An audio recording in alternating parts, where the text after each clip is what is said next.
বিধায়ক তহবিলের প্রায় 12 লক্ষ টাকা ব্যয়ে নদিয়ার শান্তিপুরের 12 নম্বর জাতীয় সড়ক সংলগ্ন অদ্বৈত পাঠে নতুন একটি পুলিশ ফাঁড়ির উদ্বোধন করলেন রানাঘাট পুলিশ জেলার পুলিশ সুপার আশিস মৌর্য।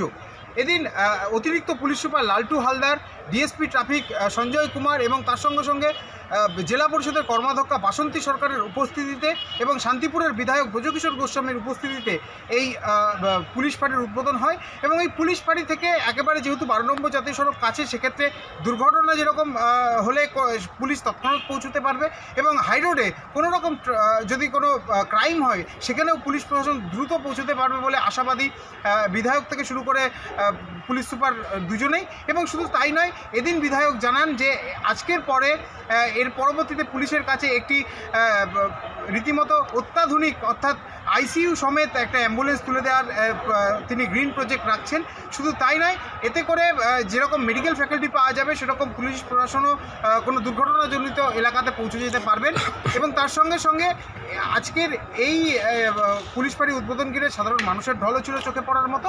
তবে এই পুলিশ ফাঁড়ি হওয়াতে রীতিমতো অনেকটাই যে দুর্ঘটনা এবং বিভিন্ন রকম ক্রাইম রোখা যাবে তারই কিন্তু আশ্বাস পাওয়া গেছে প্রশাসনিক স্তরে।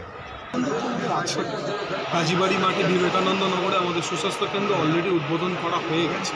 বেলঘড়িয়া 1-এ আছে, বেলঘড়িয়া 2-এ আমাদের সুস্বাস্থ্য কেন্দ্র অনগোয়িং চলছে, সেটারও ইনোভেশন আমাদের খুব শিগগিরই হয়ে যাবে। বাগাছড়াতেও আমরা একটা করেছি, লক্ষ্মীনাথপুরে সুস্বাস্থ্য কেন্দ্র অলরেডি আমাদের করা হয়েছে। আজকের এই যে বললেন রাজ্যের মুখ্যমন্ত্রী বলেছিলেন আপনাকে, এবং তারই আজকে বাস্তবায়ন, কি বলবেন? মাননীয় মুখ্যমন্ত্রী খবর রাখেন শান্তিপুরের, এটা আমার কাছে খুব গর্বের এবং শান্তিরও, যে সবসময় উনি কথা বলেন শান্তিপুর কেমন আছে, আমার কাছে খুব বড় প্রাপ্তির এবং এটা মুখ্যমন্ত্রীর নির্দেশেই আমি করেছি। আমার কাছে সবথেকে বড় আনন্দের যে আমরা সরকারকে এই জমিটা দিতে পারি।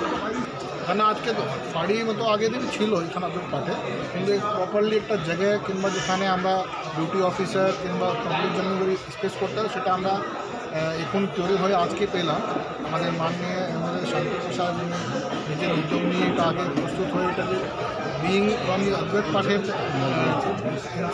উনি যেটা দিয়েছেন, এটা আমরা তাড়াতাড়ি আরও আমাদের যে কোর্সগুলো আছে সেটা আমরা দেখবো কীভাবে আরও একটু বাড়াবো।